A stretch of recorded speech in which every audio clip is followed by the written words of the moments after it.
ഇനി കർഷകർ വിഷമിക്കില്ല. ഈ 3 മെഡിസിൻ ഉണ്ടെങ്കിൽ നിങ്ങളുടെ വീട്ടിലെ ഏത് പശുവും ചെനയാവും.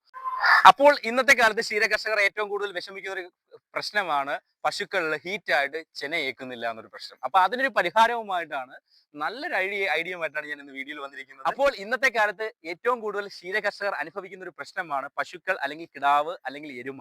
ഇത് ഹീറ്റ് ആയി കഴിഞ്ഞാൽ ചെനയാകുന്നില്ല. ഇൻസെമിനേഷൻ ചെയ്ത് കഴിഞ്ഞാൽ കൺസീവ് ആവുന്നില്ല, ചെന പിടിക്കുന്നില്ല. എന്താണ് കാരണം? അപ്പൊ എല്ലാ പശുക്കളിലും അല്ലെങ്കിൽ കിടാവുകളിലും ഹീറ്റ് തുടങ്ങുന്ന ദിവസമോ അല്ലെങ്കിൽ ഹീറ്റ് അവസാനിക്കുന്ന സമയത്തോ നമ്മൾ കുത്തിവെച്ച് കഴിഞ്ഞാൽ ചെന ഏൽക്കണമെന്ന് നിർബന്ധമില്ല.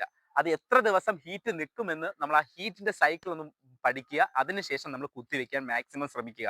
ചില പശുക്കൾക്ക് ഇന്ന് രാവിലെ കാണുന്ന ഹീറ്റ് വൈകുന്നേരം ആകുമ്പോൾ അങ്ങ് സ്റ്റോപ്പ് ആവും. ചിലതിന് 2 ദിവസം നിൽക്കും, ചിലതിന് 3 ദിവസം നിൽക്കും, ചിലതിന് 4 ദിവസം നിൽക്കും, ചിലതിന് ഇറഗുലർ ആയിട്ടുള്ള ഹീറ്റ് ആയിരിക്കും. അപ്പൊ എങ്ങനെ ആയിക്കൊള്ളട്ടെ, നിങ്ങൾ ഹീറ്റ് സൈക്കിൾ മനസ്സിലായതിനു ശേഷം നിങ്ങൾ ഞാൻ പറയുന്ന നാട്ടുമരുന്ന് 3 മരുന്നുകളുടെ കോമ്പിനേഷൻ കൊടുക്കുകയാണെങ്കിൽ നിങ്ങളുടെ പശുക്കൾ മെജോറിറ്റി കേസും ഹീറ്റ് ചെന ആവുക തന്നെ ചെയ്യും. 3 മരുന്നുകളാണ് ഞാൻ പരിചയപ്പെടുത്തുന്നത്.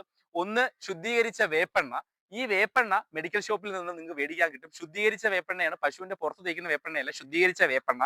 അതുപോലെ തന്നെ കോഴിമുട്ട, നമ്മുടെ വീട്ടില് പറമ്പിലൊക്കെ മേഞ്ഞു കഴിക്കുന്ന കോഴിയുടെ നാടൻ കോഴിമുട്ട 2 എണ്ണം. അതുപോലെ തന്നെ നമ്മുടെ വീട്ടിലെ പറമ്പിലുള്ള നാടൻ മഞ്ഞൾ. ഇതിന്റെ 3ന്റെയും കൂടി ഒരു കൂട്ടുമരുന്നായിട്ട് നമ്മുടെ മിക്സിയുടെ ജാറിൽ മഷി പോലെ അരച്ച് നമ്മൾ പശുക്കൾ ഹീറ്റ് ആവുന്ന ദിവസം രാവിലെങ്കിൽ രാവിലെ, ഉച്ചയ്ക്കെങ്കിൽ ഉച്ചയ്ക്ക്, വൈകിട്ടെങ്കിൽ വൈകിട്ട് കൊടുക്കുകയാണെങ്കിൽ അതിനുശേഷം ഒരു 6 മണിക്കൂറിന് ശേഷം നിങ്ങൾ കുത്തിവെക്കുകയാണെങ്കിൽ തീർച്ചയായിട്ടും പശുക്കൾ ഹീറ്റ് ആവും. ഇത് ഒടുക്കം കൊണ്ട് ഈ മരുന്ന് കൊടുത്തിട്ട് റിസൾട്ട് ഇല്ല. തുടക്കത്തിൽ കൊടുത്തിട്ട് തുടക്കം ഹീറ്റ് കാണുന്ന സമയത്ത് തന്നെ ഈ മരുന്ന് കൊടുക്കുക. ഒടുക്കം കൊണ്ട് നമ്മളിത് കൊടുത്തിട്ട് കുത്തിവെച്ച് കഴിഞ്ഞാൽ ചെന ഏക്കത്തില്ല. ഹീറ്റ് കാണുന്നത് എപ്പോഴാണോ ആ സമയത്ത് ഇത് 3ഉം കൂടി കൊടുത്തു കഴിഞ്ഞിട്ട് നിങ്ങൾ കുത്തിവെക്കണം. ഒരു 6 മണിക്കൂർ അല്ലെങ്കിൽ പിറ്റേ ദിവസമാണ് അതിന്റെ ഹീറ്റ് നിൽക്കുന്നെങ്കിൽ അത് കൊടുക്കുകയാണെങ്കിൽ ചെനയായി തന്നെ നമുക്ക് കിട്ടുകയും ചെയ്യും. അത്